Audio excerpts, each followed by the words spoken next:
Ouvrons notre Bible au livre de 2 Rois 25, 2 Rois 25, le dernier chapitre des livres des rois. Juda détruit les Judéens déportés. Juda détruit les Judéens déportés. 2 Rois 25, verset 1 à 7. Jérusalem assiégée, Sédécias capturé et tué. Verset 1 à 3.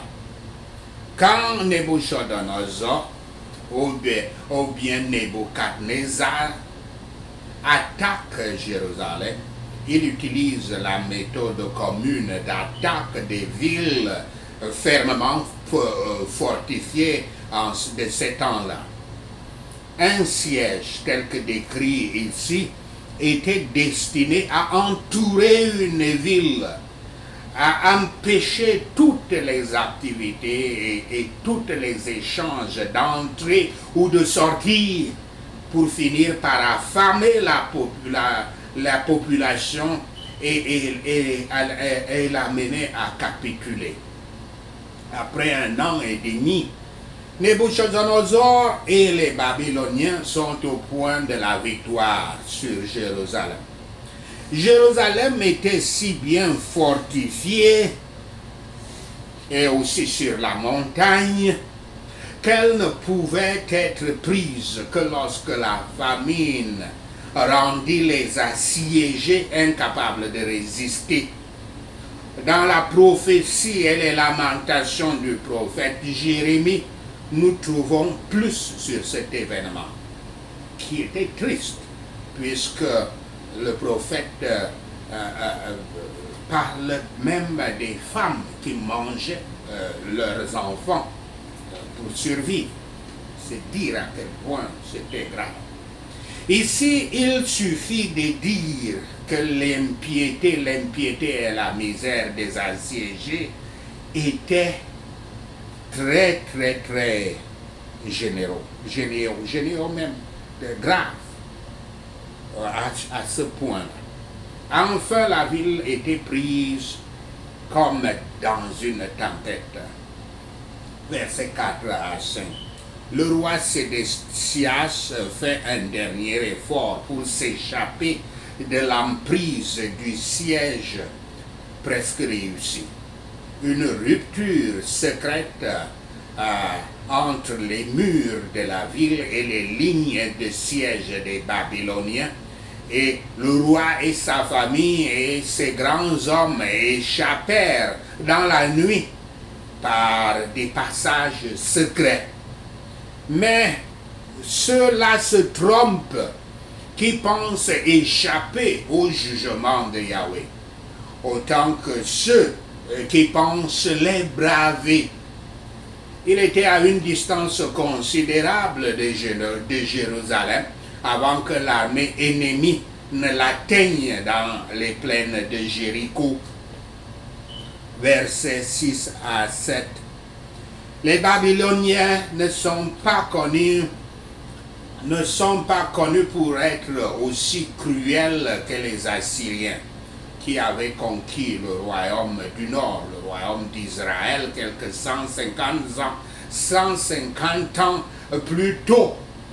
Mais les Babyloniens s'assurent que la dernière chose que le roi Sédécias voit, c'est l'assassinat de ses propres fils égorgés. La capture de Sédécias accomplit la promesse mystérieuse que Yahweh fit à Ézéchiel au sujet de Sédécias peu de temps avant la chute de Jérusalem, dans Ézéchiel 12-13. Car par ce qui était arrivé à Sédécias, 2 prophéties qui semblaient se contredire étaient toutes 2 remplies. Jérémie avait prophétisé que Sédécias devait être amené à Babylone, dans Jérémie 32, verset 5 et 34, verset 3. Et Ézéchiel avait prophétisé que Sédécias ne verrait pas Babylone, dans Ézéchiel 12, verset 13. Il fut amené, Sédécias fut amené à Babylone, mais ses yeux étant éteints, puisqu'ils étaient percés, il ne l'avait pas vu. Il n'avait pas vu Babylone. Les deux prophéties étaient accomplies. Ceci, c'est pour attirer notre attention quand nous lisons les Saintes Écritures. Ne sautons pas dans des conclusions, parce qu'un prophète a dit que le roi Sédécias ne verra pas Babylone. Nous le comprenons dans notre sens humain. Ne pas voir, parlant dans une ville, ça veut dire qu'il n'arrivera pas à cette ville. Mais mauvaise interprétation. Et il fallait seulement comprendre, comme il l'a dit, qu'il ne verra pas. Et effectivement, il n'avait pas vu Babylone. Il était parti à Babylone, prophétie de Jérémie. Et il n'avait pas vu Babylone, prophétie d'Ézéchiel. 2 Rois 25, verset 8 à 21. Le temple brûlé, le peuple amené en captivité. Verset 8 à 10. Le capitaine de la garde de Nebuchadnezzar retourne à Jérusalem. Son nom était Nebuzaradan. Et il retourne à Jérusalem et met le feu au temple. Jérusalem restera en ruine. Il restera une ruine pendant de nombreuses années, jusqu'à ce qu'elle soit humblement reconstruite par les exilés qui rentrèrent du temps d'Israël. Il détruit, donc Nebuzaradan détruit aussi les murs il détruisit les murs de Jérusalem, qui était la sécurité physique de la ville. C'est pour ça que on dit tout le temps, ne faites pas confiance à votre sécurité matérielle, à votre sécurité physique. La seule sécurité, celle-là qui vaut un nombre incalculable des forteresses physiques, c'est Yahweh. Donc, Nebuzaradan détruisit la forteresse de Jérusalem sur laquelle ses habitants non-croyants comptaient. Jérusalem n'est plus dans un lieu de sécurité. Les murs resteront en ruine jusqu'à ce qu'ils soient reconstruits par les exilés qui reviennent du temps de Néhémie et d'Isra. Versets 11 à 17. Il s'agit ici de la troisième vague majeure de captivité qui prend toutes les personnes restantes sur la terre de Juda, à l'exception des pauvres du pays, ainsi que des objets de valeur restants du temple. Jérusalem est complètement pillée. Versets 18 à 21. Les derniers dirigeants de Jérusalem et de Juda sont capturés et mis à mort, y compris les prêtres qui étaient dans le temple, dont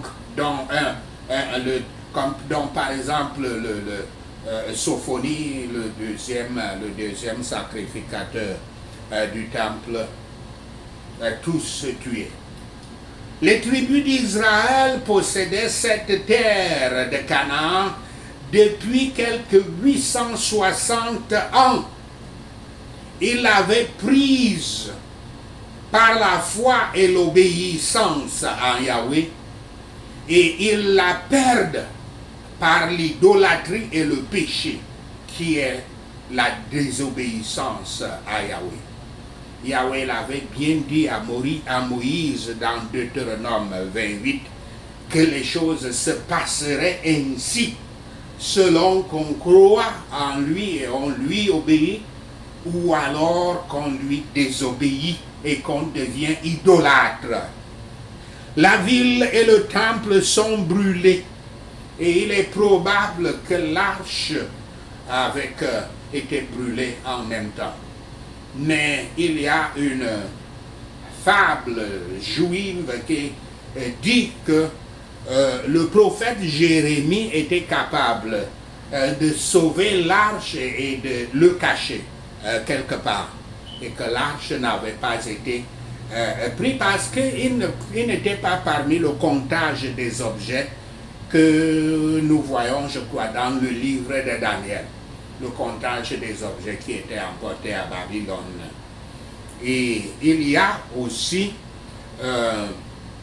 une revendication dans l'église chrétienne d'Éthiopie, l'une des plus vieilles églises chrétiennes du monde, qui revendique que l'arche de l'Alliance est cachée en Éthiopie, dans l'un des temples anciens qui sont là-bas. Beaucoup sont sous terre. Donc, tout est par cela dont Yahweh montre combien il se soucie peu de la pompe extérieure de son culte lorsque la vie et le pouvoir du culte sont négligés. Ce n'est donc pas les aspects extérieurs, l'or, les ornements d'or et consorts qui intéressent Yahweh. Ce qui intéresse Yahweh, c'est la foi du cœur et l'obéissance à ses commandements. Les aspects extérieurs peuvent être utilisés si, avec cela, on peut amener les cœurs à se soumettre à Dieu et à croire en lui, à lui obéir. Mais il peut les détruire, il peut ordonner que tout cela soit détruit si vous faisiez un mauvais culte dans ces temples. Les murs de Jérusalem sont détruits et les gens partent en captivité à Babylone. Les bassins du temple, toutes ces choses qui étaient en or et en bronze, sont emportées. Quand les choses signifiées sont dans le péché, à quoi devraient sortir les signes? Les choses, les signes matériels ne servent à rien si les choses que ces signes symbolisent sont négligées. Il est juste devant Yahweh de priver ceux qui ont profité de son culte, qui ont préféré des adorations fausses devant lui. Il est juste de les priver de toute possession.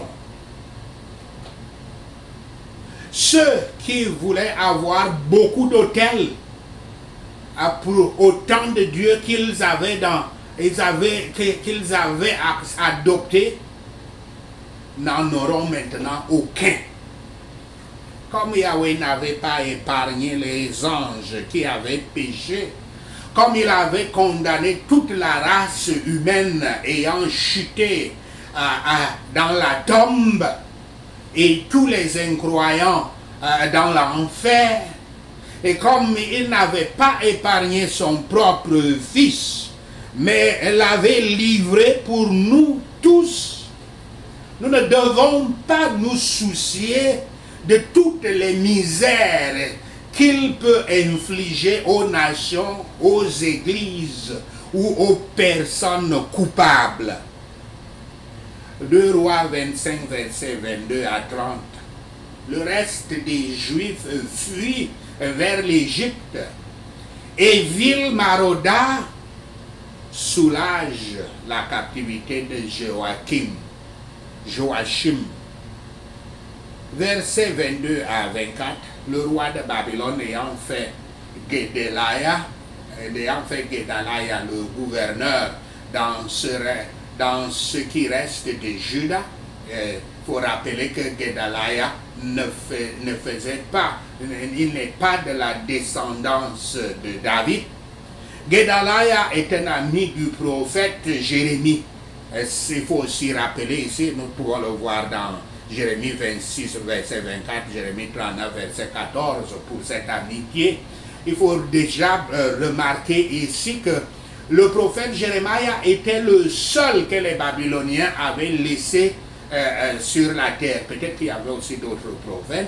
Mais les autres grands prophètes comme Ézéchiel et Daniel avaient été amenés en captivité à Babylone.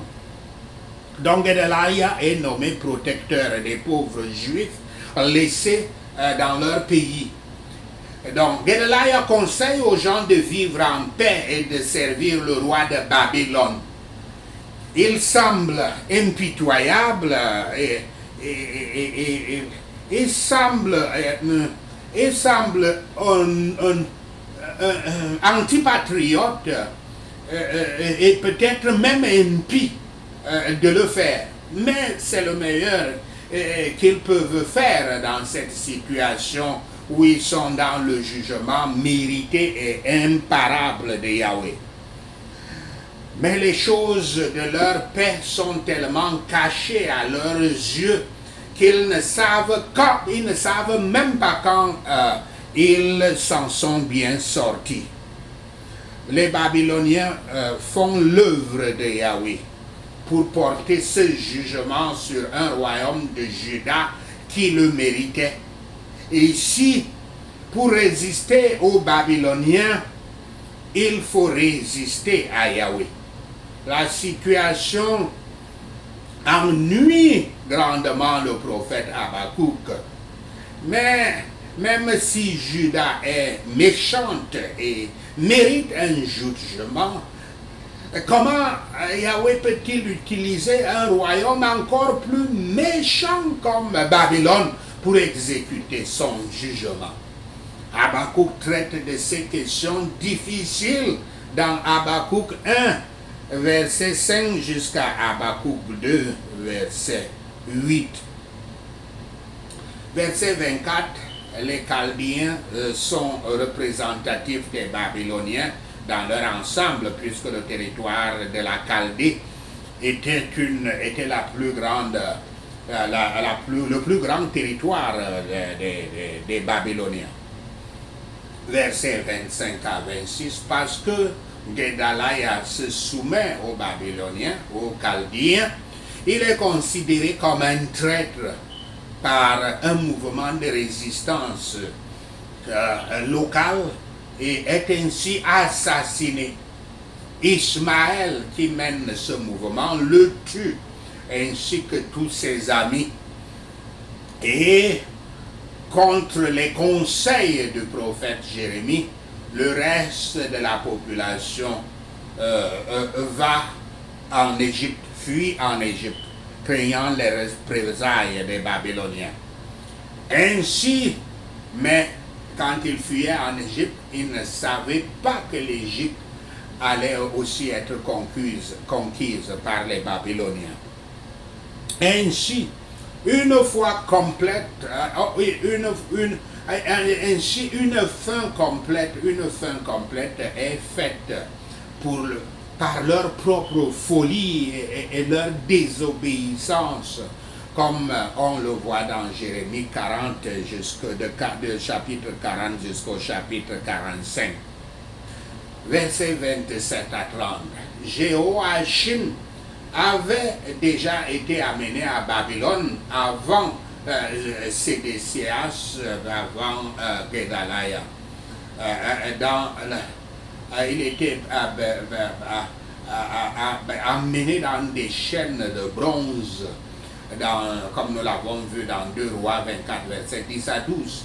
Ces derniers événements du livre de 2 Rois se produisent après que Jéhoachim ait été captif pendant de très nombreuses années. Le livre des 2 Rois se termine par cette petite note d'espoir. Tout simplement que le roi Jéhoachim commence à recevoir un meilleur traitement à Babylone.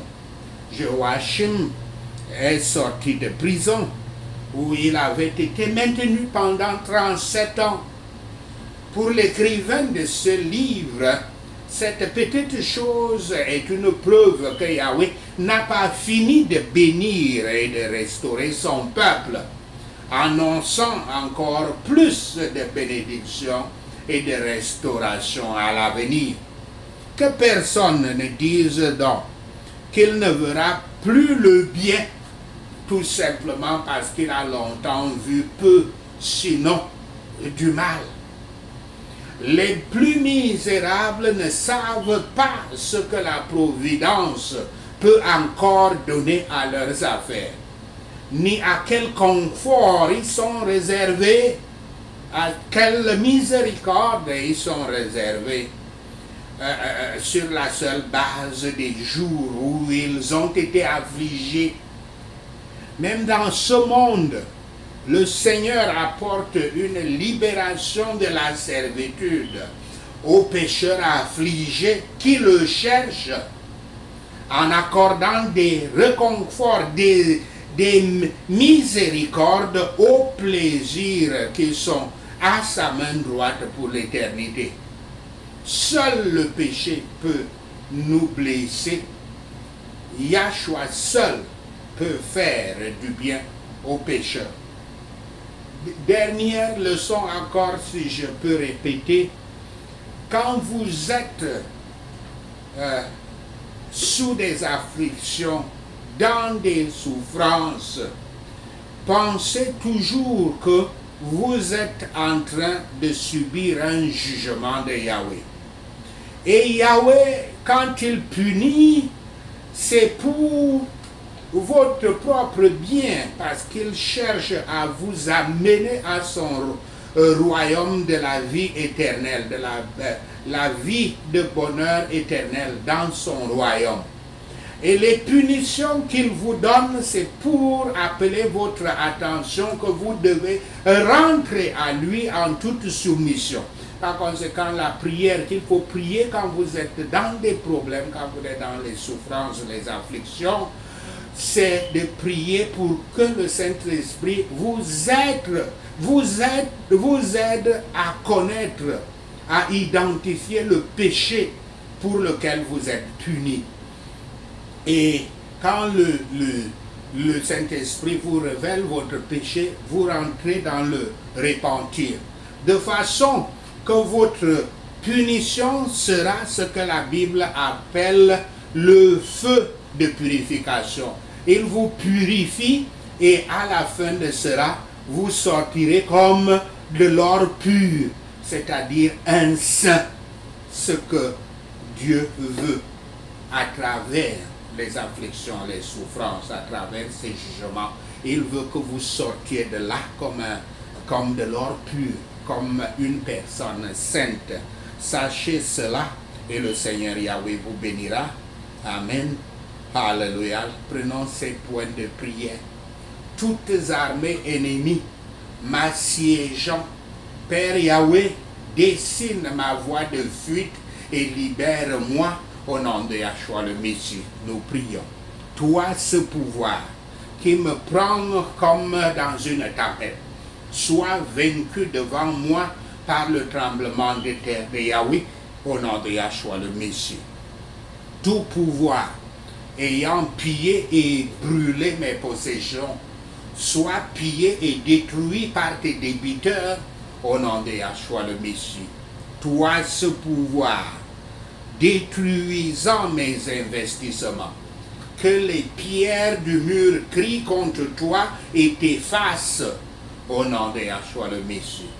Toi, ce pouvoir construisant des propriétés avec les fusions du sang, soit maudit par une double destruction de notre Père Yahweh au nom de Yahshua le Messie. Tout pouvoir de raid pillant mes biens, livre volant de Yahweh, poursuis-le, rattrape-le, détruis-le et ramène mes biens au nom de Yahshua le Messie. Tout ce que j'ai reçu de toi, tout ce que j'ai reçu de toi par la foi et l'obéissance, sur le point d'être perdus par l'idolâtrie et le péché. Père Yahweh, prends ton jugement, retire ton jugement et pardonne-moi parce que je me répands au nom de Yahshua le Messie. Ceux qui ont préféré le culte faux, Père Yahweh, prive-les des bienfaits du culte au nom de Yahshua le Messie. Parce que j'ai longtemps vu peu, sinon du mal. Je ne dirai pas que je ne reverrai jamais, plus jamais le bien au nom de Yahshua le Messie. Seigneur notre Sauveur, parce que je te cherche, libère-moi de la servitude, de la détresse au nom de Yahshua le Messie. Seul le péché peut me faire du mal. Seul le Christ peut me faire du bien. Merci Seigneur, au nom de Yahshua le Messie, nous prions. Seigneur, nous te rendons gloire, nous te louons, nous t'adorons. Au nom de Yahshua le Messie, nous prions. Amen.